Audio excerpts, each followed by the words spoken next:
क्या करें, जमीन खरीदी थी लेकिन उस जमीन का उपयोग ही नहीं कर पा रहे हैं, क्योंकि वो जमीन तो उसके नाम थी ही नहीं जिससे हमने खरीदी थी। या फिर हमने जितनी जमीन खरीदी थी, जितनी कागज पे लिखी थी, उतनी तो मौके पे थी ही नहीं। हमने कब्जा किया तो पता चला कि उधर से पुलिस आ गई और हमें बताया गया कि ये दूसरे की जमीन है, इनकी है ही नहीं। या फिर जमीन खरीदने के बाद पता चला जमीन तो किसी और के नाम है, उनके नाम है ही नहीं। या जमीन खरीदा, फिर क्या हुआ, पट्टा कैंसिलेशन का दावा दायर हुआ और मुझे ही वो जमीन नहीं मिली।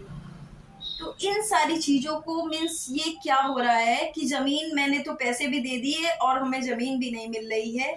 जमीन पे मुकदमे चल रहे हैं, जमीन किसी के और के नाम बिकी हुई है। जमीन तो उसकी थी ही नहीं जिससे हमने खरीदी है, उसकी थी लेकिन उसने गलत तरीके से अपने नाम किया था, इसलिए अब वो बेच नहीं सकता है। तो मैं उस पर राइट टाइटल नहीं हूँ। अब वो जमीन फिर से वेस्ट हो जाएगी, जिसके नाम पे जानी चाहिए उसके नाम पे। तो जमीन खरीदने के बाद आपको ये सारी प्रॉब्लम हो, उससे पहले आपको इन सभी चीजों का सोल्यूशन ढूंढना चाहिए। तो वो सोल्यूशन क्या है मैं इस वीडियो में बताऊंगी। वीडियो में सोल्यूशन बताने से पहले आपसे रिक्वेस्ट कर लूँ कि प्लीज चैनल को सब्सक्राइब कर दीजिए, जिसमें और भी जो वीडियोस आए उनको उनकी जो खबर है वो आपको लग जाए और आप जल्दी से उस वीडियो को देख लें और आप और ज्यादा नॉलेजेबल हो जाए। ओके, तो वीडियो को शुरू करें। तो सबसे पहले हम बात करते हैं कि जमीन खरीदने से पहले हमें कौन कौन से कागज देखने चाहिए। तो देखिए, सबसे पहले आप जिससे जमीन लेने जा रहे हैं उससे पूछेंगे कि क्या वो जमीन उसके नाम पे है।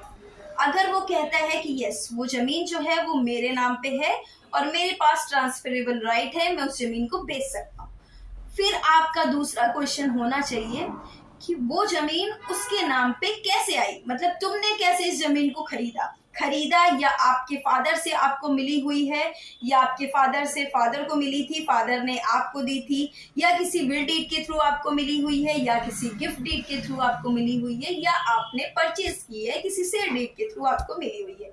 तो ये सबसे पहले आपको जानना चाहिए, क्योंकि देखिए जो लॉ है उसका इफेक्ट ये है, जो बायर है ही शुड बी अवेयर, क्रेता है वो अवेयर होना चाहिए, उसको अवेयरनेस होनी चाहिए। ये आपकी रिस्पॉन्सिबिलिटी है कि आप जाकर ग्राउंड लेवल पर चेक करें कि वो जमीन एग्जैक्टली उसके नाम पे है या नहीं है, उसकी है या नहीं है, वो जमीन कहाँ से उसको मिल रही है, ये आपको देखना है। तो ये आपकी रिस्पॉन्सिबिलिटी है, तो फिर आपको ही देखना है। तो आप कैसे देखेंगे वो हम जाने।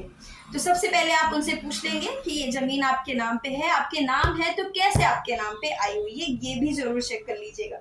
अब जैसे मान लिया कोई खेत खरीदने जा रहे हैं, तो खेत का जो एक डॉक्यूमेंट होता है टाइटल का, वो होता है खतौनी। ठीक, खतौनी में उसका नाम लिखा होगा, जमीन कितनी है रकबा उसका लिखा होगा, कौन सा खाता नंबर है ये लिखा होगा, ये आपको मिल जाएगा। फिर आपको लेखपाल के पास जाना है और दिखाना है उसको कि देखो भाई ये खाता नंबर है ना, ये इसका रकबा है, ये जमीन इनके नाम पे है या नहीं, आप चेक कर लो। तो जो लेखपाल है वो चेक करके आपको बता देगा कि वो जमीन का ओनर वो है कि नहीं है। और उसके बाद आप ना उस लेखपाल को थोड़े पैसे वैसे दे करके उस जमीन की पैमाइश वगैरह भी करवा लीजिए कि जमीन है किस जगह पे। कभी कभी ऐसा होता है कि बता देते हैं कि ये जमीन है और एक्चुअल में वो जमीन नहीं होती है, कोई और जमीन होती है, फिर आप फंस जाते हैं, फिर आप लड़ते, मतलब क्योंकि जो आपका बैनामा है उसमें गाटा संख्या लिखा है तो उसी के थ्रू आपको जमीन दी जाएगी। फिर आप लड़ते रहते हैं, फिर बहुत सारी प्रॉब्लम्स आ जाती हैं, जमीनी विवाद बहुत हुआ करते हैं इन्हीं तरह। फिर आपकी छोटी मोटी जो लापरवाही है उसकी वजह से बहुत सारे जो डिस्प्यूट हैं वो आ जाते हैं, बाकी कोई बात नहीं होती है। ठीक, तो जब आप इस तरीके से उनसे पता कर लेंगे कि, या फिर जैसे कि क्या हुआ कि वो पट्टे की जमीन थी, ठीक, अब उसके नाम पे आ गई, क्योंकि पट्टे के 5 साल के बाद वो संक्रमणी भूमिधर बन जाता है, फिर वो उसको बेच सकता है, अब उसके नाम पे आ गई। लेकिन जब आपने परचेज की तो जो एडीएम है उसकी तरफ से नोटिस आ गई और उस जमीन को बताया गया ये तो तालाब था, इसका गलत पट्टा हुआ था, अब गलत पट्टा हुआ है तो वो जमीन को बेच नहीं सकता, तो आपका जो सेल डीड है वो तो बिल्कुल भी वॉइड हो गया। फिर क्या करेंगे आप? तो इसीलिए जैसे आपने कहा कि अच्छा ठीक है ये नंबर है, अगर उसके पेरेंट्स से मिली हुई, कैसे भी मिली हुई, उसके पेरेंट्स को कैसे मिली थी वो जमीन, ये भी जरूर देखना चाहिए कि उसके पेरेंट्स को कहाँ से मिली है ये जमीन। क्या पता कहीं से किसी से फ्रॉड करके तो नहीं ले ली है, बाद में आप बेच जाएंगे ना।